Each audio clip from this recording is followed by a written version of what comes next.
जय जिनेन्द्र। परम पूज्य प्रभु महावीर स्वामी जी के चरणों में वंदन। गाथा 45 का वर्णन चल रहा है। इस ऑडियो में भी एक और धन्ना सार्थवाह के विषय में जानने का प्रयास करते हैं। यह धन्ना जी भी राजगृही नगरी के ही रहने वाले थे। इनकी पत्नी का नाम भद्रा था। इनके 5 पुत्र थे और उन सबसे छोटी एक पुत्री थी जिसका नाम सुषुमा था।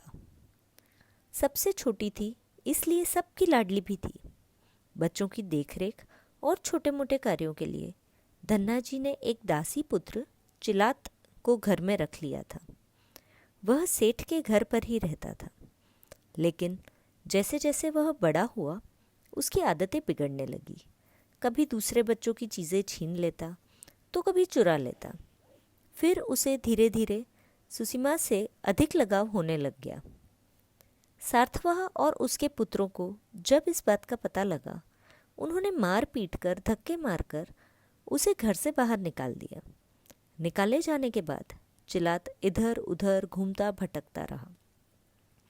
वह बुरी संगत में पड़ गया, शराबी जुआरी बन गया और ऐसा करते करते 500 डाकुओं के सरदार विजय के दल में जाकर मिल गया और उसका विश्वास पात्र भी बन गया। चोरी की सभी कलाओं में माहिर बन गया। जब सरदार विजय की मृत्यु हुई तब चिलात को ही सबने मिलकर अपना सरदार बना लिया।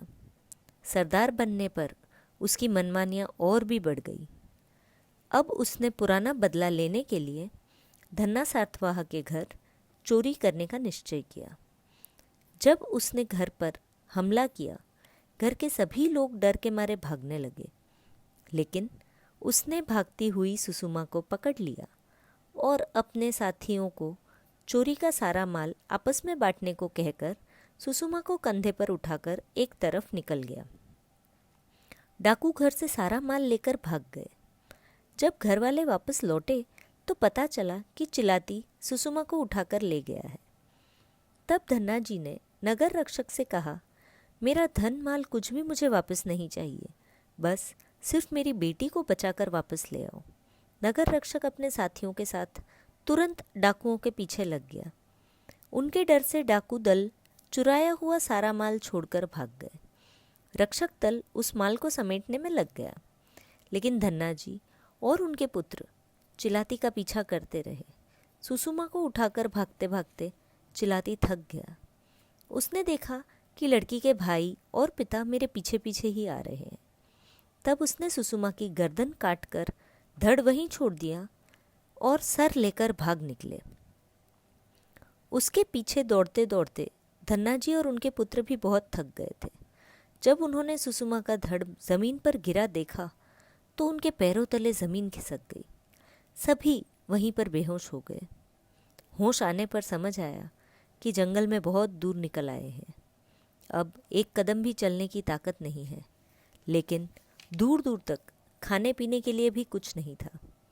तब धन्ना जी ने कहा, मुझे मार दो, फिर मेरा मांस खाकर और खून पीकर तुम्हें थोड़ी ताकत मिलेगी और तभी ही तुम घर पहुंच पाओगे।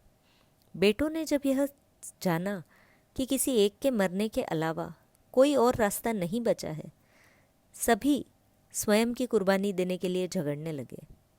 अंत में निश्चय किया गया कि सुषुमा के मृत शरीर का ही मांस और खून खाकर और पीकर सभी आहार करेंगे और फिर घर जाएंगे। घर पहुंचकर पुत्री की मृत्यु की सारी क्रियाएं संपन्न की। कालांतर में धन्ना जी ने महावीर स्वामी जी से संयम धारण किया और शुद्धता से व्रतों और नियमों का पालन किया। प्रथम सौधर्म देवलोक के देव बने। वहाँ से महाविद्य क्षेत्र में मनुष्य जन्म लेकर चारित्र पालन करते हुए सिद्ध, बुद्ध और मुक्त हो जाएंगे। जिन आज्ञा विरुद्ध कुछ कहने में आया हो तो हाथ जोड़कर मिच्छामि दुक्कडम। धन्यवाद।